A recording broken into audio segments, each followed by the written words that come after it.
ladies and gentlemen, once again, we come to you to present 6 questions with Dan and Michelle. Woo! And Michelle, what do you think? Should we actually do this today? Absolutely. We have an amazing person who is We do with have us a very today. amazing person. I'm going to let you introduce her. Her name, most people refer to her as Susan Landmesser, but I have the privilege and honor of calling her Mom. And I have the privilege and honor of calling her your mom. So, Yay! yeah. So it's all kind of like a theme here. Thank you for being with us, Sue. Thank you for having me. And Sue she's the leader of something amazing, and it's called You Are Loved, and it's a wonderful ministry we're going to get into in a second, that we as individuals, as a team, and as a company have also had a chance to be involved with, and that's been an honor for us. But thanks for joining us. You had no idea what you were getting into.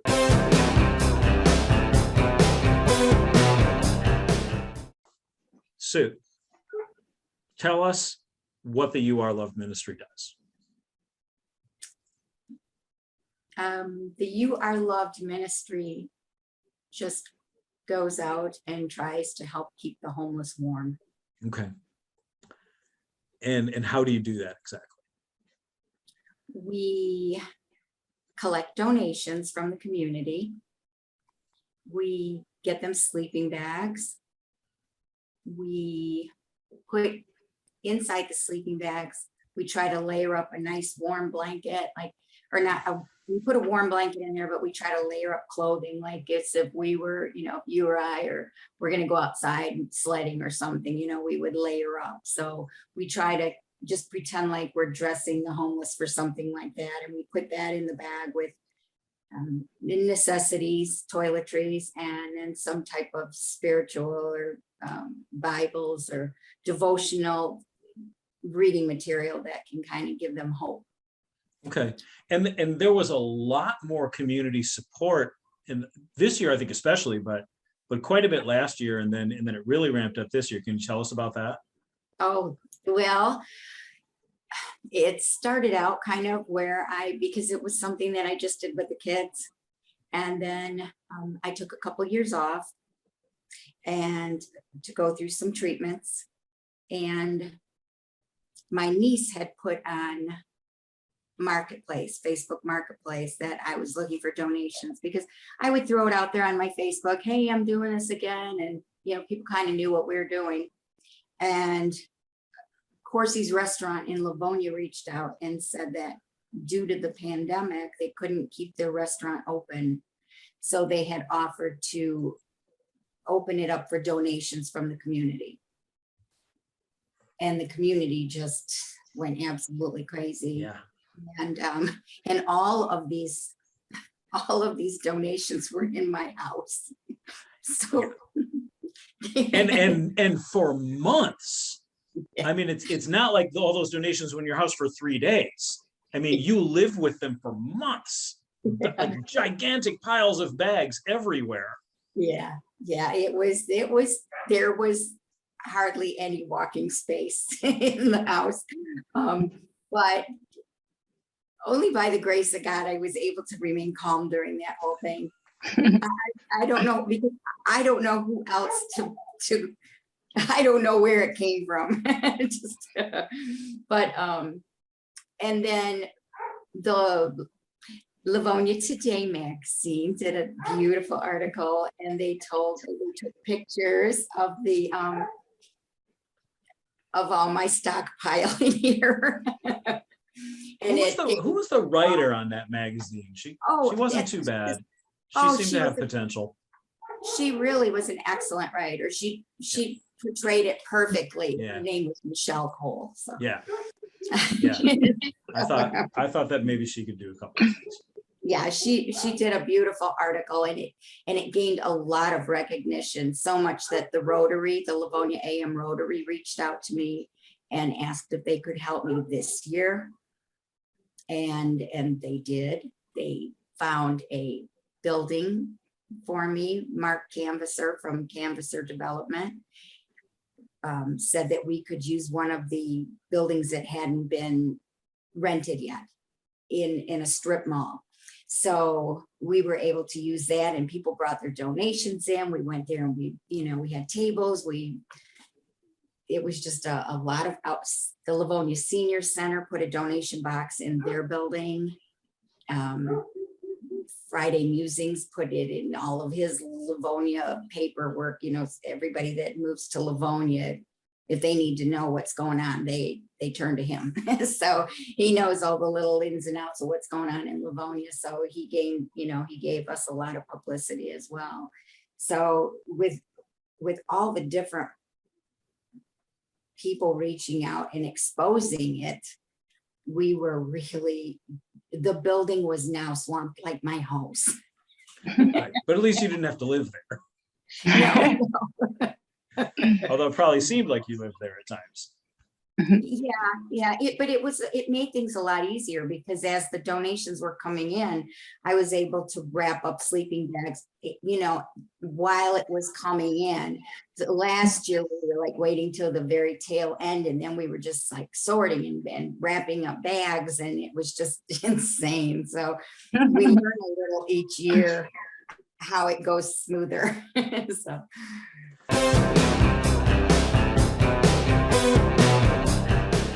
What was You Are Loved in the beginning, and how do you see it evolving in the future? In the beginning, the love was still the same in the beginning as it is now. Because when we passed out it started out with a crocheted blanket, and I cried every time I dropped off one blanket, and then I cried. I didn't feel good when I dropped it off. I cried because I wanted to do more. I felt really, really bad for these people that are just out there. And the next year we did 2, and I cried again. I wanted to do more. And then we started doing the sleeping bags, and that made me feel really good. And now this year it just kind of exploded to more ministries, because we got so many different donations. So, when I first started, I probably talked with you about it, saying, I had this pipe dream in my head. It would never happen, but, I would love because where You Are Loved, we kind of cater to Wayne County. And I kept saying, I hope that I can inspire people to do something like this in their counties. I'd love to see a You Are Loved in Oakland County and Washtenaw County and Monroe County, and just kind of like a grassroots where it would take off and just consume the state, and everybody would be taking care of one another. So, and that was like that wild dream that people say, that you don't think it's ever going to happen. But when I looked at where we brought donations to this year, because the people were bringing things to me knowing that I was not going to sell them. So I wasn't just going to drop them off at one thrift store where they're going to turn around and sell it.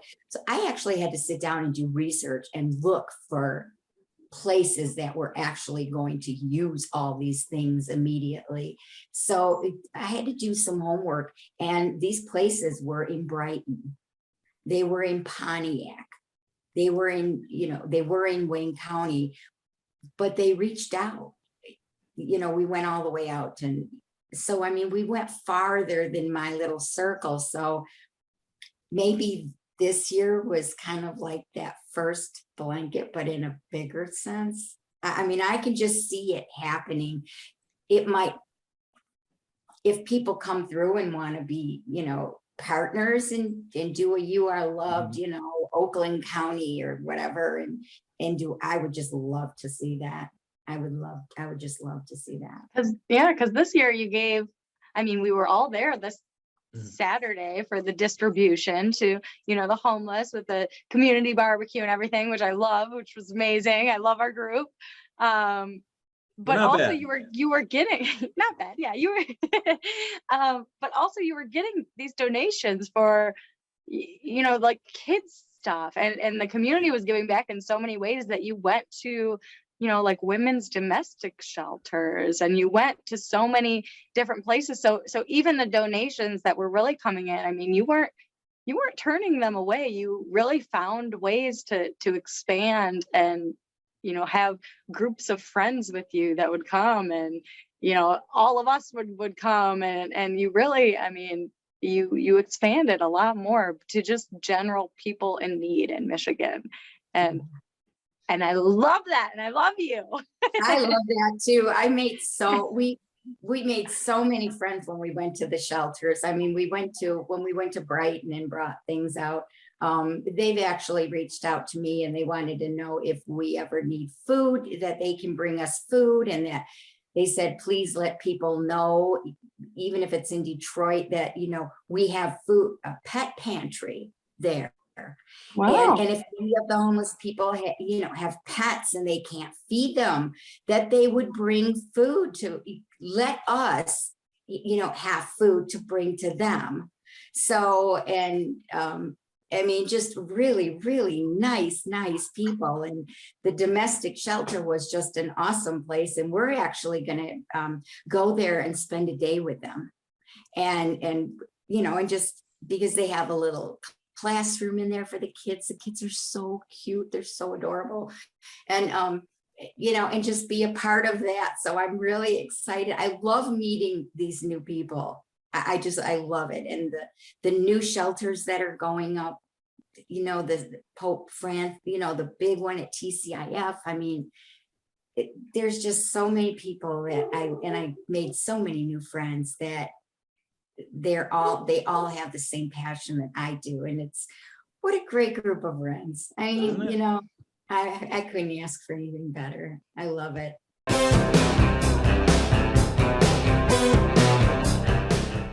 What exactly is a classy chassis, and how did you become one? Well, it was the first Piston cheerleading squad, and and I was taking a modeling class at the time. Good old Austin's modeling school. I think every girl wanted to go there, and so I think I did that with my first paycheck. Over at where I worked at. And, which was where? Hey, we're not going to get into that right now. Anyways, No, but okay. it was at a big manufacturing plant. Okay. But which was great. That was a good place. That they took care of me. I was able to do what I had to do as parents and whatnot. But anyways, they said that they wanted me to try, and one of the there was a gentleman that I liked, and he had commented that, I wasn't body worthy enough to be a classy chassis.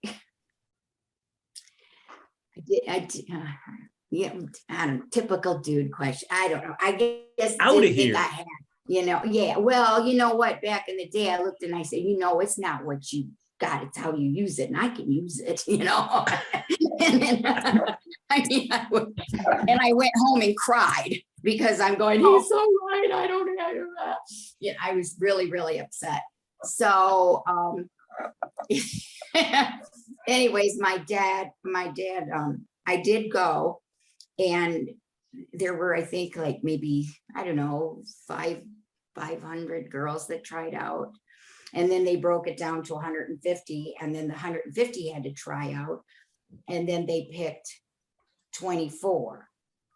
So there was 50 that had to go for the final, final call. And I was so petrified. Because I went there and I was dressed very simple. And I got there, and there were these women that were in like these gorgeous like prom dresses, and they look like princesses, and oh my gosh, they look like Marilyn Monroe and Jane Seymour all dolled up, and I'm going, oh, I'm never gonna make it. You were better than that. And so, none of us knew what question they were going to ask us. We knew the routine. We had to dance, of course, and then we had this supposedly question to ask. And nobody knew what it was. So I get out there and it's like the news cameras, everybody's like in front of us. And I'm petrified as enough as it is. And they said, if you could meet anyone dead or alive, who would you meet and why? And I froze. And I'm looking back, my dad's standing in the back and I'm looking at him like mouth me an answer or something, give me something. And I just sat there and I was going, oh gosh, and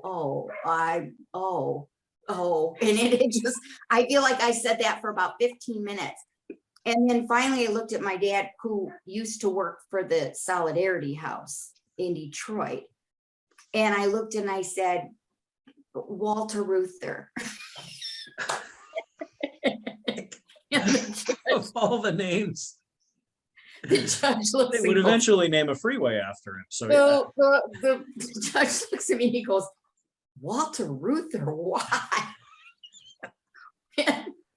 And I looked and I just as sincerely as I could, because I had fond memories of his educational training building that he did. Because my dad brought me there as a kid. We went and he taught there. And I said, well, because he had a dream in building the education center up in Black Lake. And he made it happen. And I'm kind of like having this dream right now. I'm trying to make it happen. And I walked off. And so the newspaper wrote and they said, they put an article and they said, one girl gave the answer of Walter Reuther. and she they made said, the squad. They said Detroit is a union town, but really? And then they said she was chosen anyways. So I walked into work that day and like all of the people, including the gentleman that told me that, they worked in the union and they had my dad as an instructor. So when I walked in, I walked past their office to get to my job. And you hear everybody yelling out going, Walter Ruth. And I'm going, that's right. And I made it.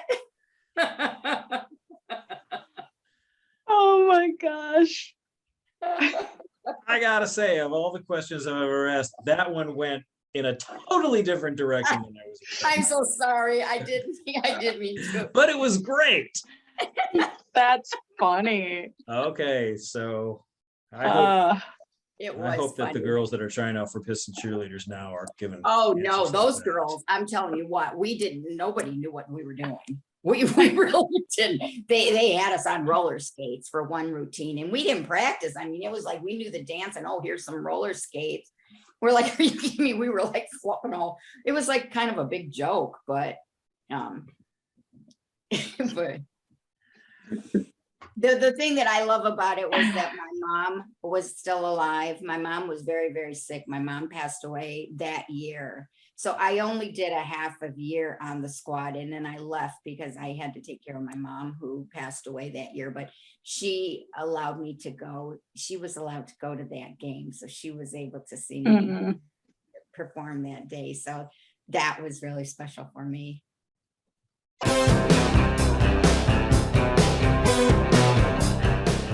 All right, Mom, yesterday when I was over at your house, you had something very peculiar in your front closet. Can you tell everyone what that was, why you do it, and what you enjoy most about those types of things? It's a poinsettia plant. Would you like to see it? Yeah. I'll That's show okay. it to you.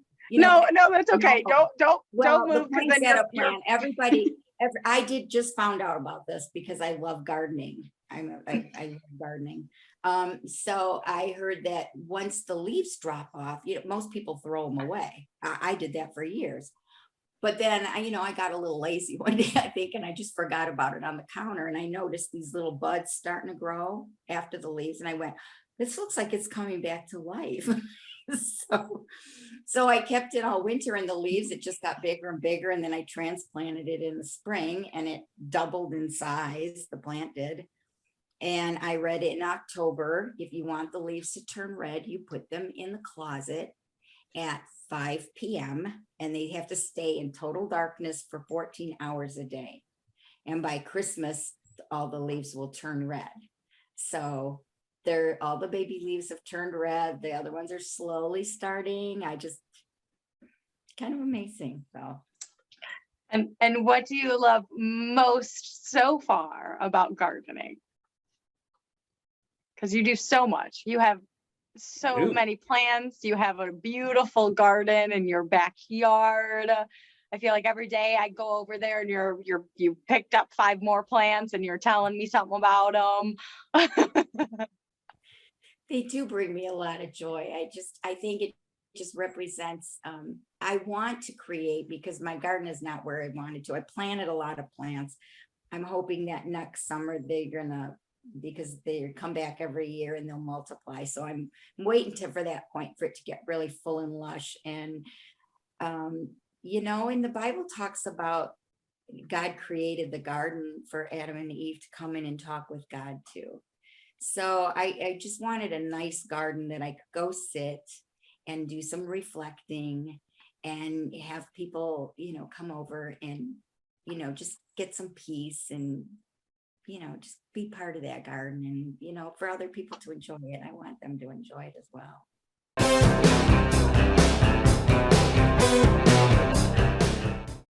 I heard a rumor that you play some instruments and you might at some point have even taught some kids to play some instruments. That's not true, is it? That is true. It's true. All right. Details. What do you play?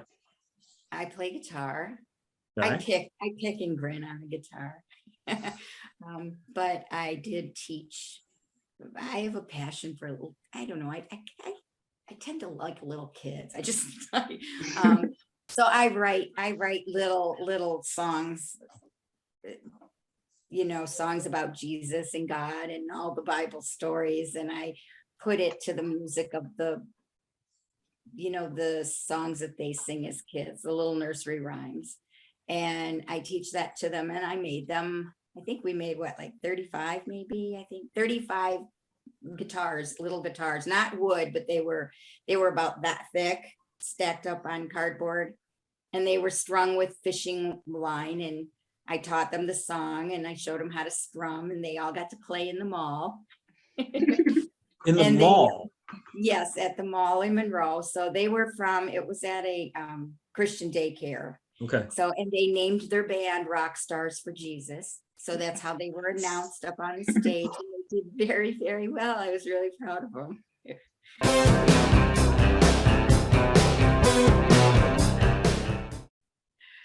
What do you enjoy most about being a mom? Oh my gosh. I enjoy watching all of you enjoy your life. Because to me, as a parent, I'm always praying that God watches over each one of you. And so whenever you have all these blessings come your way, to me, that's like God answering my prayers. And then I feel really blessed. So, and two, you guys keep me, young. Like, you tell me all the good stuff and the cool stuff, and what I should be watching on TV, and all the new lingo and stuff like that. You keep me a little bit edgy, a little bit. The way the kids are talking these days, yeah. All right. Well, where else would I go to see, rap musicians play or whatever, and get up and dance to it, All right. Well, just in case anyone wants to maybe to donate or to find out where the latest, You Are Love project is going, or what donations are required, and correct me if I'm wrong here, but you can go to facebook.com/YouAreLovedCity. Mhm. You are That's loved right, city. okay. You Right. are loved You city. you can Google that. You can Google it too. Just put in